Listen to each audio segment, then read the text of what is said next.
कश्मीर तक ट्रेन पहुंचाने वाले प्रोजेक्ट में रियासी से लेकर संगलदान वाली सेक्शन का उद्घाटन क्या और डिले हो सकता है? क्या इस सेक्शन का इनॉग्रेशन सितंबर में नहीं होगा? दोस्तों, कश्मीर तक ट्रेन पहुंचाने वाले प्रोजेक्ट यूएसबीएल प्रोजेक्ट में लगभग पूरी सेक्शन का काम अब आखिरी चरणों में पहुंच चुका है।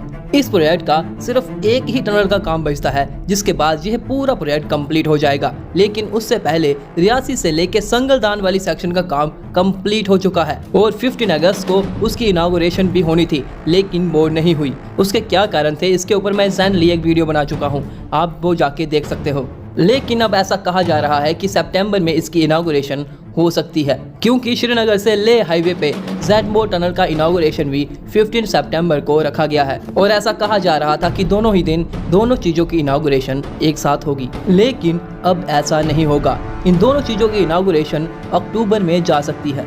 ऐसा क्यों, चलिए इसके बारे में बताते हैं। और अगर आप किसी लड़की को गिफ्ट देना चाहते हो तो हाई गिफ्ट कॉम्बो आपके लिए एक बेस्ट ऑप्शन हो सकता है, जिसके अंदर आपको मैसेज कार्ड, इयररिंग्स और टेडी की चेन जैसे ऑप्शंस मिल जाते हैं। इसका लिंक आपको डिस्क्रिप्शन में मिल जाएगा, जहां से आपको 100 रुपीज़ का डिस्काउंट मिलेगा।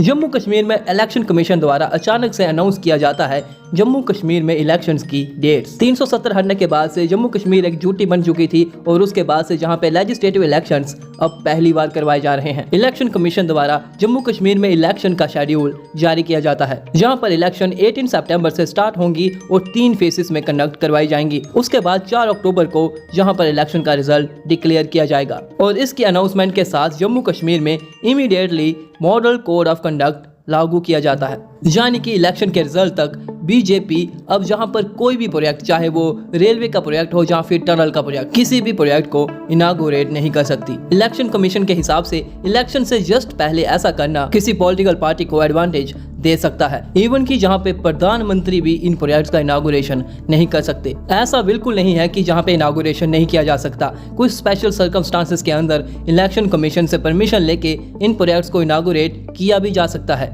यानी कि कुछ भी करने से पहले आपको इलेक्शन कमीशन से परमिशन लेनी पड़ेगी। यूएसबीएल प्रोजेक्ट हमारे देश का सबसे महत्वपूर्ण प्रोजेक्ट है और यह देश ही नहीं, दुनिया के लोगों की नजर इसके ऊपर बनी हुई है और ऐसे में इलेक्शन से पहले ऐसे प्रोजेक्ट का इनॉग्रेशन करना अपोजिशन पार्टीज बिल्कुल नहीं चाहती। यानी कि स्पेशल सर्कमस्टांसेस के अंदर भी अगर इनॉग्रेशन करना है तो अपोजिशन पार्टीज भी इसके लिए प्रोटेस्ट कर सकती हैं। यानी कि सितंबर के मंथ में किसी भी प्रकार का इनॉग्रेशन होना अब मुश्किल है, ना ही कोई न्यू प्रोजेक्ट स्टार्ट हो सकता है। हाँ, एग्जिस्टिंग प्रोजेक्ट के ऊपर कामकाज में कोई भी देरी नहीं आएगी, कोई भी रुकावट नहीं आएगी, वो काम जैसे चल रहा है उसी स्पीड से चलता रहेगा। लेकिन अब ये मान लेना चाहिए कि रियासी से लेकर संगलदान वाली सेक्शन के अंदर 4 अक्टूबर तक ट्रेन तो नहीं चलने वाली है और साथ ही अगर हम टनल T1 की बात करें तो उसका काम भी तेज गति के साथ आगे बढ़ रहा है। कुछ सोर्सेज के हिसाब से 40 मीटर तक की बेंचिंग का काम ही बचा हुआ है और अगर ऐसे ही काम चलता रहा, कोई मेजर प्रॉब्लम नहीं आई तो 2 से 3 महीनों के अंदर यह टनल बन के तैयार हो जाएगा। अब मॉडल कोड कंडक्ट लगने के बाद यह भी प्रोबेबिलिटी बन चुकी है कि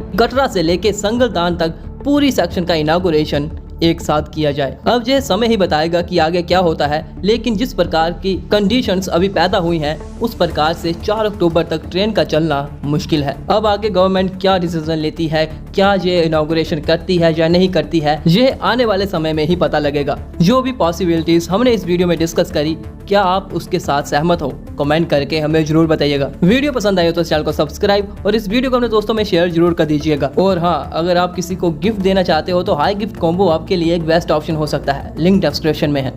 धन्यवाद।